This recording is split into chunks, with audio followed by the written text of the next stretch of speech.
Pessoal, que bom estarmos juntos mais uma vez nessa nossa segunda etapa de Atos capítulo 2 e nós queremos ter esse tempo juntos mais uma vez e eu gostaria de começar falando sobre Atos capítulo 1, fazendo uma pequena retrospectiva. Primeira questão que nós vemos foi que Lucas relatou as coisas que Jesus começou a fazer e ensinar a Teófilo. Então ele fala do que aconteceu neste primeiro momento em que Lucas relata o que estava acontecendo a Teófilo. Um segundo assunto que foi falado é quando o Espírito Santo vem sobre as pessoas. Recebereis poder ao descer sobre vós o Espírito Santo e sereis minhas testemunhas. Nós falamos que a palavra poder, ela vem do grego dínamo, dunamis, que quer dizer dinamite, e que há um poder que vem do Espírito Santo para limpar o pecado, para purificar as nossas vidas, para fazermos semelhantes a Jesus. Também ser testemunha. Testemunha quer dizer que você pode até dar a sua vida por causa do Senhor. Este é algo especial também que o Senhor nos ensina, em que nós recebemos poder para testemunhar, recebemos poder para sermos testemunhas aonde o Senhor nos chamou. Um outro assunto que nós falamos sobre a ascensão de Jesus. Quando Jesus sobe aos céus, os discípulos ficam olhando e perguntam, um anjo chega e pergunta: por que vocês estão olhando para cima? Esse mesmo Jesus que subiu aos céus voltará para buscar os seus. Então a sua igreja, o seu povo reunido, o seu povo que tem a marca do sangue, o povo de Jesus que o conhece, que o recebeu, vai poder participar dessa segunda vinda. Também nós vemos que havia unidade na oração. Eles estavam juntos orando, buscando o Senhor e queriam ter essa experiência do enchimento com o Espírito Santo. Eles, para receberem a promessa do Senhor, então eles estavam orando juntos, buscando o Senhor juntos. Olha que maravilhoso isso, quando estamos juntos há um poder sobrenatural. E na última parte do livro do capítulo 1 fala da escolha de Matias. Como Judas se suicidou, Deus então conduz os seus discípulos para escolherem alguém para ser o seu substituto e escolheram Matias para participar deste momento. Agora entramos no capítulo 2 de Atos. Nós vamos ver que nesse primeiro momento, do Atos 2, do 1 ao 4, depois você lê e acompanha esse texto. Eu tenho recomendado que você possa ler o texto todo, o capítulo todo, com o pessoal que está assistindo e participando dos grupos online. Mas esse primeiro momento diz que o Espírito Santo desceu, ele veio do céu. O Cristo que subiu aos céus, ele enviou o Espírito para habitar em nós. Esta foi uma pergunta que me fizeram. Qual que é a diferença do Espírito Santo no Antigo Testamento, do Espírito Santo para o Novo Testamento? No Antigo Testamento, o Espírito Santo habitava nos templos, no tabernáculo, e no Novo Testamento o Espírito Santo habita em nós, ele faz morada em nós. Este é o maior privilégio que nós temos, de sermos cheios com o Espírito Santo, porque ele vem habitar em nós. Esta experiência foi marcante, que foi no dia de Pentecostes. Pentecostes era uma festa que acontecia a cada 50 dias depois da Páscoa. Esta festa foi ordenada pelo Senhor para celebrarem as colheitas, celebrarem este tempo de que o Senhor tem abençoado depois da Páscoa. E esta festa vinha gente de todos os lugares. Vinham pessoas, você vai ver na continuação do texto, que vinham pessoas de vários lugares que participavam da festa, que deixavam suas casas e vinham para Jerusalém para celebrar a festa. E neste momento, a Bíblia diz que estavam todos reunidos no mesmo lugar. Eles estavam juntos, como falamos no capítulo 1, oravam juntos. Aqui estavam todos no mesmo lugar e de repente ouviu-se um barulho como de um som. e encheu a todos que estavam ali. Veio o Espírito Santo e derramou sobre eles, como cumprimento da promessa de Joel 2, em que nos últimos dias derramarei do meu Espírito sobre toda a carne. Esta promessa se cumpre em Atos capítulo 2. O derramamento do Espírito Santo foi celestial, não foi produzido, ensaiado ou fabricado. Ele aconteceu do céu. Foi Deus quem criou essa questão. Foi Deus que abençoou aquilo que se denomina ser cheio ou ficar cheio. Nós utilizamos essa palavra batismo. A palavra batismo quer dizer cheio de alguma coisa. No nosso caso, cheio de água, quando batizamos nas águas, ou cheio do Espírito Santo. É algo que ninguém pode reproduzir, ninguém pode fazer da forma que nós achamos que deve ser, ou linguagens de oração, ou cópia. Não é assim que funciona. O Senhor tem uma forma de encher a cada um, mas naquele momento, todos ficaram cheios do Espírito Santo. Não foram só alguns, não foram alguns escolhidos, não, foram todos. Deus presenteou a todos com este derramar. Você vai ver que essa palavra derramar aparece no capítulo 2, 17, 18, capítulo 10, 45 e em Atos 10, 47 fala sobre receber o Espírito Santo. Bom, há algo muito importante que aconteceu, que foi o derramamento do Espírito veio como um som. Não foi um barulho, não foi uma algazarra, não foi uma falta de ordem, mas foi um som do céu. Foi um som que veio de Deus. O derramamento do Espírito foi um acontecimento audível. Todos puderam ver, presenciar. Ele foi público. E esse impacto atraiu muita gente. Muita gente veio ver o que é que estava acontecendo, o que é que era aquele, para muitos era um barulho, mas o que era aquele como um som? Era tipo um som. Interessante que tem coisas que nós vamos perceber, mas não vamos compreender. Porque o Espírito Santo, ele tem a sua forma de agir. Também o Espírito Santo foi derramado como um vento. Não diz que era um som, não diz que era um vento, mas era como um vento, como um som. O vento é o símbolo do Espírito Santo.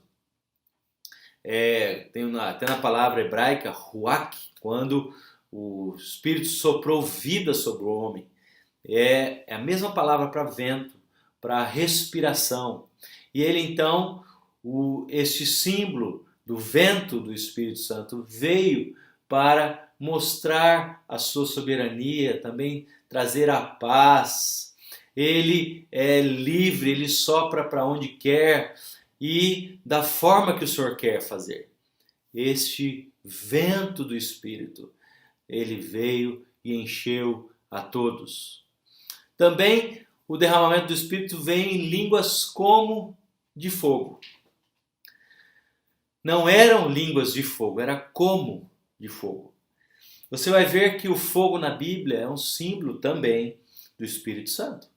Deus se manifestou na sarça com Moisés, em fogo ardia e não se consumia. Eu não sei se você já teve essa experiência, mas alguns anos atrás eu tinha um disco de vinil, aliás, um bom tempo atrás tinha um disco de vinil e queria queimar aquele disco. E coloquei fogo, álcool, estava eu e minha mãe e a gente não queimava aquele disco. E interessante, com oração, aquele disco se queimou. Mas é importante perceber que quando Salomão, por exemplo, consagrou o templo ao Senhor, desceu fogo do céu. No Monte Carmelo, Elias orou e o fogo desceu. Deus é fogo, sua palavra é fogo. A Bíblia diz que Deus é fogo consumidor, porque ele limpa o nosso pecado. Ele nos purifica através do batismo com o Espírito Santo. Jesus batiza com fogo e o Espírito Santo desceu em línguas como de fogo. Também o derramamento do Espírito Santo ele traz uma experiência pessoal de enchimento com o Espírito Santo. Eu não posso utilizar a minha experiência para ser a sua, mas é algo pessoal. Aqueles que haviam recebido o Senhor, que tinham experiência com o Senhor, quem é de Cristo tem essa experiência de poder participar dessa natureza de Deus, de encher a nossa vida. Se você ler lá em Romanos 8, versículo 9, quem tem o Espírito, esse é dele, participa dele. Também em João 3 nós vemos que Jesus disse, quem não nascer da água e do Espírito não pode entrar no reino. Este é o grande privilégio que nós temos de participar da obra do Senhor através do seu Espírito, sermos cheios dele. Por que nós precisamos desse enchimento? Como nós falamos no capítulo 1, nós precisamos desse poder que limpa, desse poder para poder anunciar o Evangelho. É o poder de Deus para ser testemunha até, se necessário for, dar a sua vida. Lembre-se de Estevão. Estevão foi apedrejado e ele olhou para os céus e viu o Senhor assentado à destra de Deus. É o poder de Deus. Ninguém pode receber o Espírito Santo que não tenha recebido a Ele. Esta é uma experiência que Deus dá particularmente a cada um. Uma coisa é ser habitado pelo Espírito, outra coisa é ser cheio dele. Como nós falamos também um pouquinho a semana passada, eu posso ter o Espírito Santo comigo, nós acreditamos assim. Nesse primeiro momento que eu entrego minha vida ao Senhor, eu tenho o Espírito comigo, e então quando eu recebo o Espírito Santo, ele passa a fazer parte de mim, ele é parte de mim, ele está presente, é ele quem dirige, é estar completamente cheio do poder de Deus. Agora, você vai ver que aparecem línguas como de fogo. Você vai poder fazer uma comparação entre Gênesis 11, do 1 ao 9, quando Deus confundiu as línguas ali, porque eles estavam achando que eles eram melhores que Deus, eles iam construir uma torre até os céus, então Deus trouxe confusão ali entre eles. Olha a diferença no Pentecostes e em Babel. No Pentecostes não houve necessidade de interpretação. Todos ouviam falar na sua própria língua materna. É como se eu estou falando português aqui para vocês e uma pessoa que fala japonês estava entendendo japonês. Esta era a maravilha daquele momento, em que o Senhor permitiu que eles pudessem entender na sua própria língua materna. Não está falando de línguas angelicais ou ininteligíveis, mas era inteligível na sua própria língua. Em Babel, eram línguas ininteligíveis, ninguém entendia o que o outro falava. No Pentecostes foi um ajuntamento de pessoas que vieram de vários lugares, judeus que estavam dispersos e que vieram para os lugares, dos vários lugares, para cultuar em Jerusalém. E houve isto ali, esse derramar do Espírito Santo foi no ajuntamento. Em Babel foi dispersão. Foi um momento que Deus quis colocar ordem na casa. Também foi fruto da oração perseverante a Deus. Estavam unidos em oração. E em Babel foi rebeldia. Quando há rebeldia, Deus não abençoa. Também eles falavam as grandezas de Deus no Pentecostes. E em Babel eles se enalteciam, achavam que podiam ser maiores que Deus. E também o céu desceu à terra. No Pentecostes, o Espírito Santo veio do céu. A Bíblia diz que veio do céu um som. E a terra, em Babel, a terra tentou subir aos céus. Eles quiseram ser maiores que Deus. Acharam que eles podiam ser maiores que Deus. Este é um milagre espetacular da palavra de Deus. Deus quebrou as barreiras. Pessoas que vieram de vários lugares ouviram-se falar na sua própria língua. Não era um engano ou um milagre apenas de audição e de fala, mas eles pensavam que estavam falando em outras línguas e os de fora começaram a entender o que eles falavam. E isso foi um milagre extraordinário. Olha a diferença entre as línguas de Atos e as línguas em 1 Coríntios. As línguas em Atos eram pregação, falavam aos homens. As línguas em 1 Coríntios, em oração, eles falavam com Deus. As línguas em Atos eram entendidas por diversos grupos. As línguas em 1 Coríntios eram ininteligíveis. Havia necessidade de intérprete. Até o apóstolo Paulo diz, olha, se chegar alguém na igreja que fala em línguas, ninguém vai entender. Eu prefiro que vocês profetizem do que falem outras línguas. Mas, neste momento de Atos, foi algo específico para que eles pudessem entender. Foi um lugar específico, um tempo específico para evidenciar a recepção do Espírito Santo. Já em 1 Coríntios, as línguas são um dom espiritual que continua sendo dado a alguns. Não é como alguns pensam que todos têm que falar em outras línguas. Não.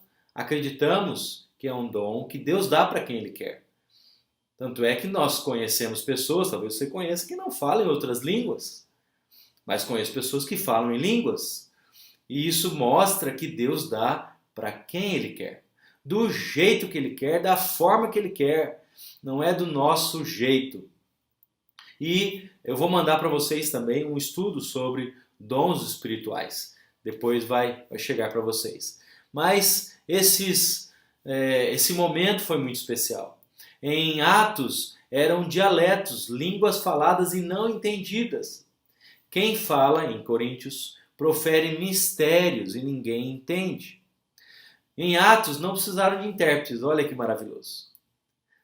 Em Coríntios não deveriam usar em público, a não ser que houvesse intérprete. Tinha que ter intérprete em Coríntios. Em Atos eram faladas por todos que estavam cheios do Espírito Santo.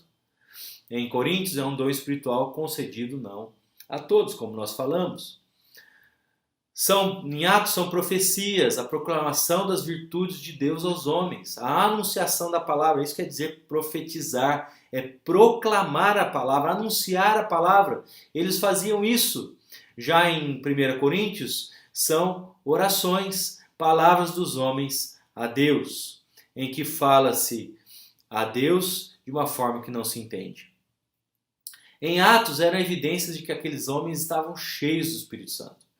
Em 1 Coríntios não tem conexão com a plenitude do Espírito Santo, porque quando a pessoa recebe o dom, ela já recebe cheia do Espírito Santo, cheia do poder de Deus.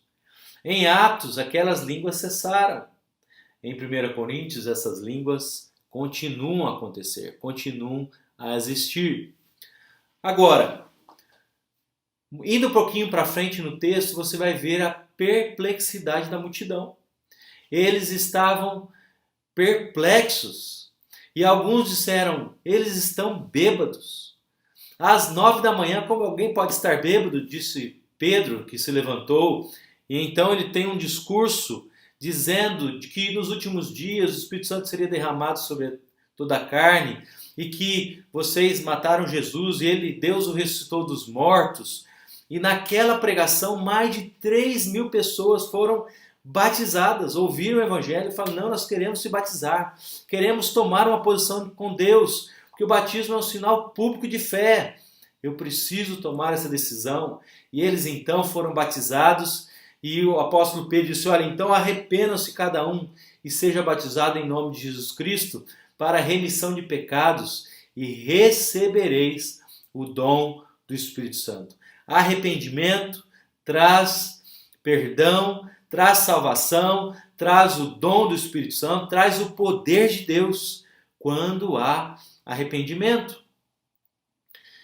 E você vai ver isso dos versículos 37 ao 42, é um pouquinho mais para frente, mas você vai ver que eles tinham tudo em comum.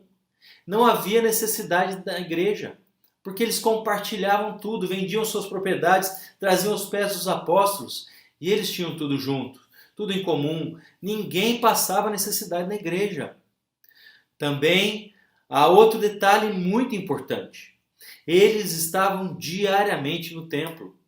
Hoje, por conta dessa situação, nós não podemos estar presente no templo por conta do distanciamento, dessa lei municipal e federal e tudo mais, mas nós entendemos que eles tinham esse estar juntos no templo. Também partiam o pão de casa em casa.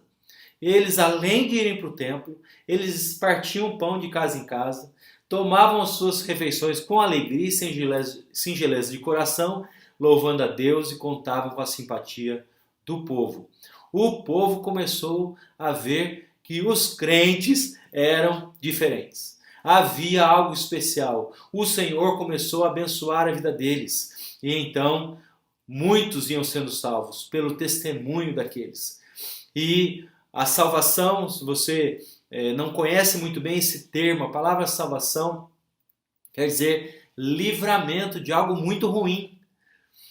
Então, como se você estivesse nadando na praia e de repente começa a se afundar e vem alguém e te tira daquela situação, te coloca num lugar a salvo, te coloca num lugar seguro.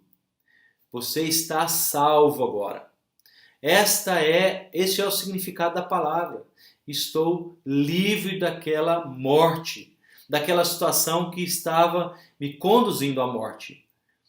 Vem alguém e te tira, vem alguém que te toma pelas mãos e te coloca num lugar seguro. Ela se refere também à libertação do pecado e de todas as consequências. Mas tem um detalhe: só Jesus pode salvar. Só Ele tem o poder de salvar. Diz a Bíblia que dia a dia muitos iam sendo salvos. E este é o poder de Deus. Quando o Espírito Santo veio sobre a igreja, ele encheu a igreja com poder. Ele transformou a igreja pela sua graça, através do Espírito Santo. Para você hoje, fazer uma oração, pedir: Senhor, enche a minha vida.